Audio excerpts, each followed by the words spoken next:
वरिष्ठ नेते प्रफुल्ल पटेल यांनी पक्षातील मंत्र्यांवर थेट टीका केली आहे. आमचे अनेक मंत्री जिल्ह्यात फक्त पर्यटनासाठी येतात असं वक्तव्य करत त्यांनी कार्यपद्धतीवर प्रश्नचिन्ह उपस्थित केलं. जिल्ह्यातील विकास कामांबाबत गांभीर्याने लक्ष दिलं जात नसल्याचा आरोप त्यांनी केला.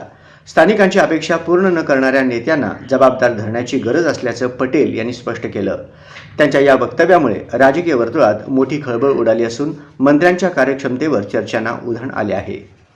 अनेक आमचे मंत्री येतात.